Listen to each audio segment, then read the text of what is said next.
Let's have a look at motion tracking inside of Kdenlive.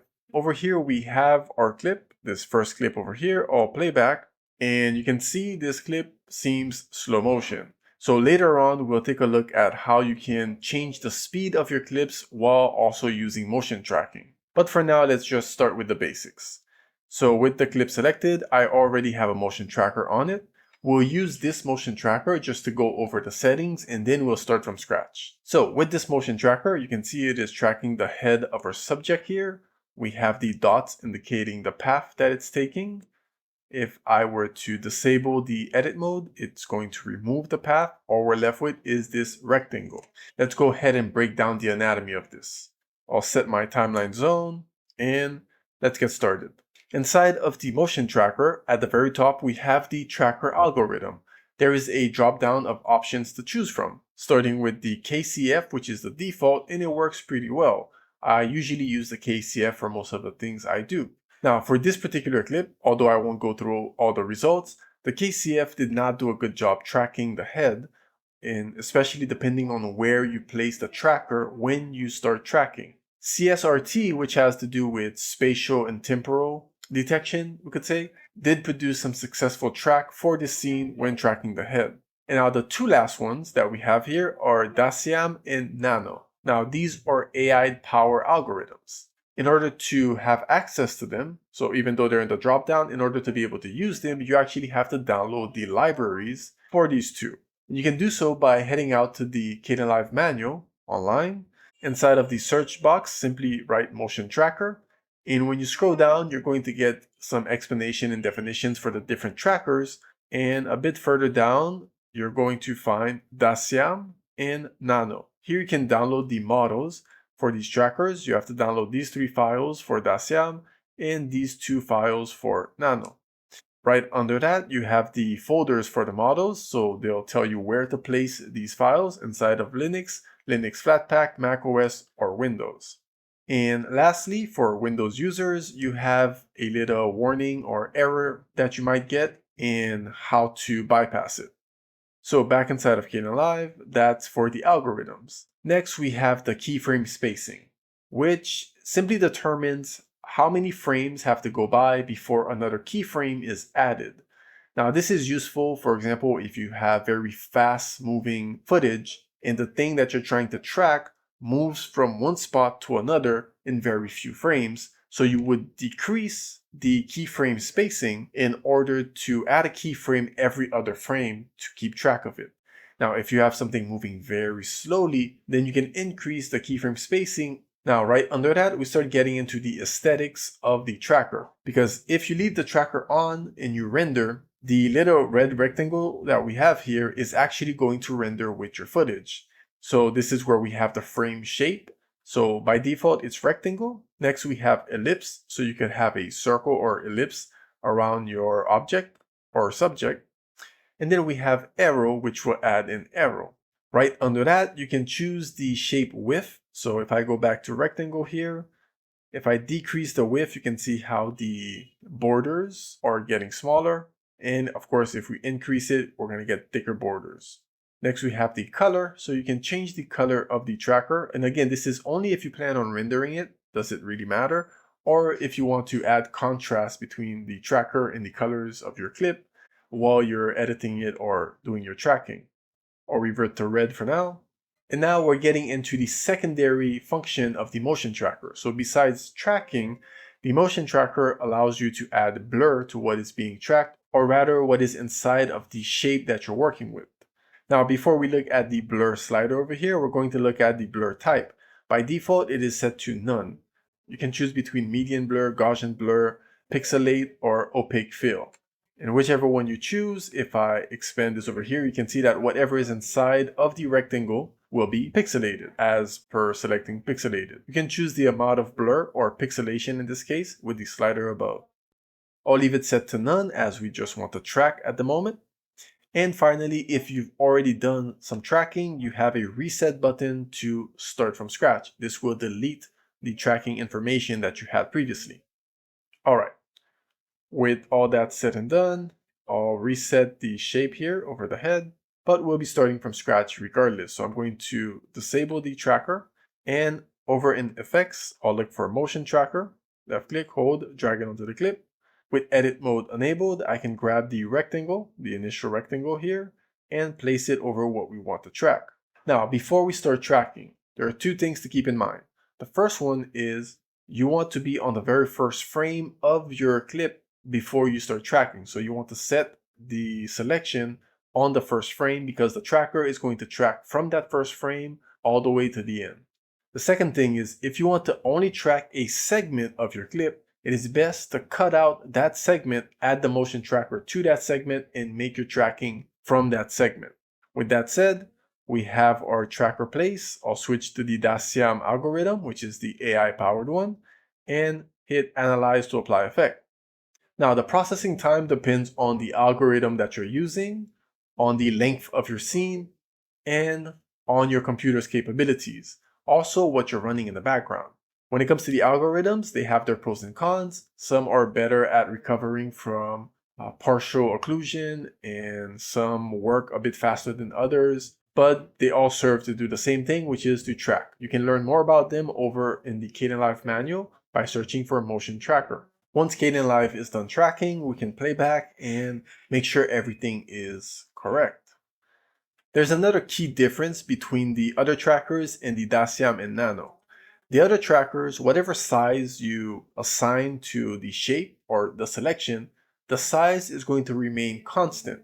But if you pay attention here, while using the Daciam, the shape and size of the rectangle is actually being modified, squishing, squashing, and staying at the same size as the head of the subject that we're tracking. That is one of the key differences, and we'll see how it plays into the tracking information in just a moment. So once we've done our track, the next thing to do is to copy the information of the tracker. We can do so by clicking on the hamburger menu under the keyframes and going to copy all keyframes to clipboard. This is going to copy the tracker's information. Now we can collapse it and even disable it. There are a few things that we can do with this tracking information. So I'll turn on the top track here where I have a pizza, and I'm going to add a transform effect to it. And now I'm going to import the tracking information that we just got by going to the hamburger menu of the transform of the pizza, and I'll go down to import keyframes from clipboard. We're going to get this little window here, and the information is pretty straightforward. The first thing we want to do is go at the bottom here and uncheck limit keyframe number, because in this case we want to get all of the keyframes. At the top, you have the option to offset the endpoint, the duration, and the time offset. In my case, I usually leave it as it is, and I only track what I want to have tracked. Under that, we have the mapping, and this is where we start to decide what we want to have mapped and where or how we want to have it mapped. By default, it is set to geometry. And if we look closely here, our pizza has been shrunk down and placed over the head of our subject. So that's basically what it's doing. It is forcing the pizza, in this case, to match the geometry of the selection of the tracker. But for this particular case, I want to go with position. You can also limit it to the x-axis or the y-axis, but for now, I'll go with position. And here, let me make sure to turn on the edit mode so we can see the edges of our pizza. And the mapping for the second dropdown, so it says top left, it's referring to the selection of the tracker. So when it says top left, it is referring to the top left corner of the tracker's selection. So I personally like to go for a center. And now what do you want to map it to? And the map to is referring to the pizza itself. So the pizza is the rectangle. You also have rotation, but the motion tracker does not actually track rotation. So we'll leave that untouched. And now I want it to map to the center of the pizza. So you can see that the center of the pizza here is now at the center of the tracker's selection. And finally, we have horizontal and vertical offset if ever we wanted to reposition the pizza relative to where it's going to be fixed or where it's going to track. In this particular case, I'll leave it all set to 0. And once we're done, simply click on OK. This will import the tracking information, and now our pizza is tracked to our subject's head.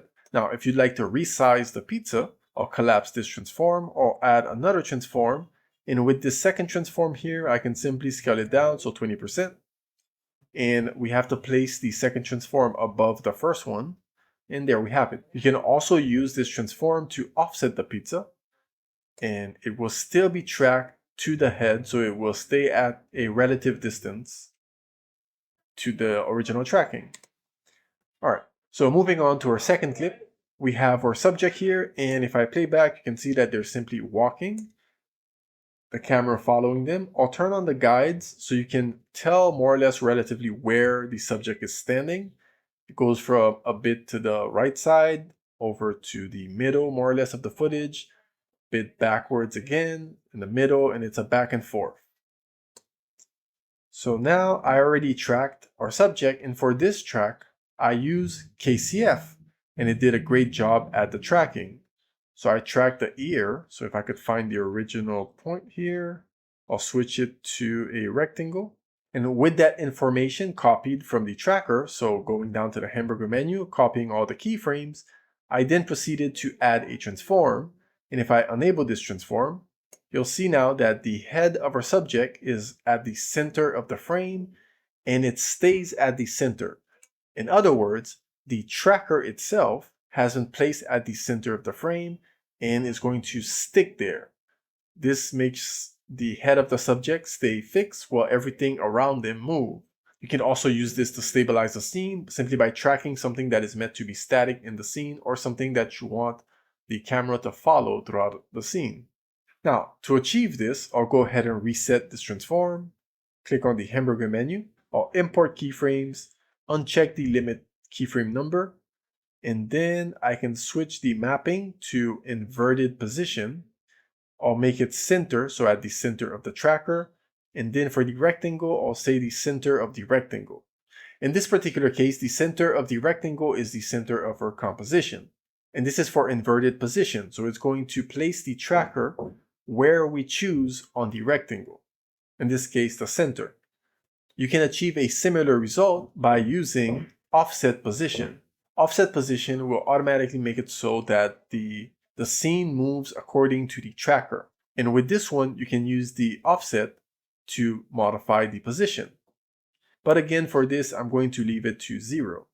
Previously, I was using the inverse position, but now we can use the offset.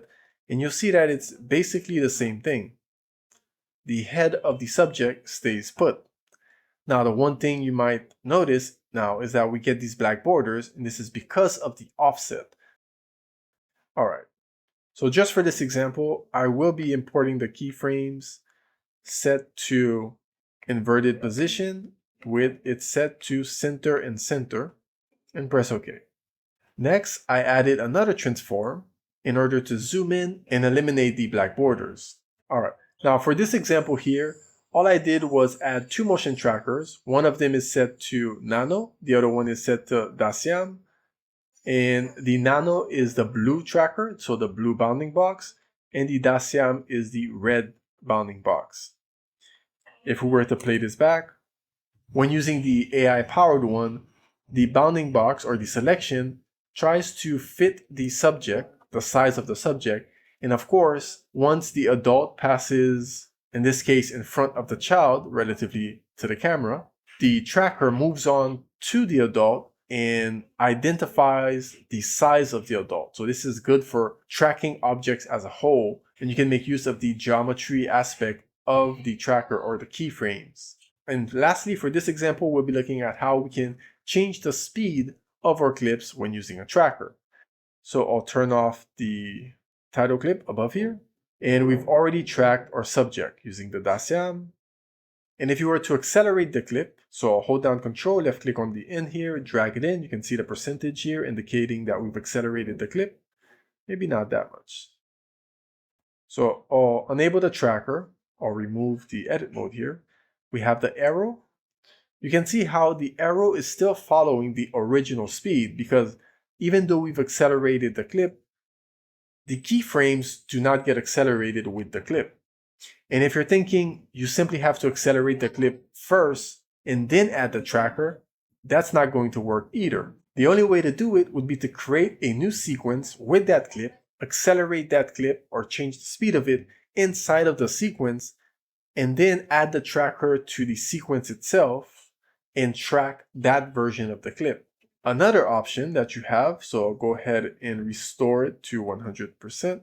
So in this case, let's say I have the player 1 track above it already, so the title clip, and we want to change the speed. You can simply group these two into a sequence. So I'll create a new sequence with these two. Walking man, I'll press OK. Now we have this new sequence that has both our subject walking and the title clip.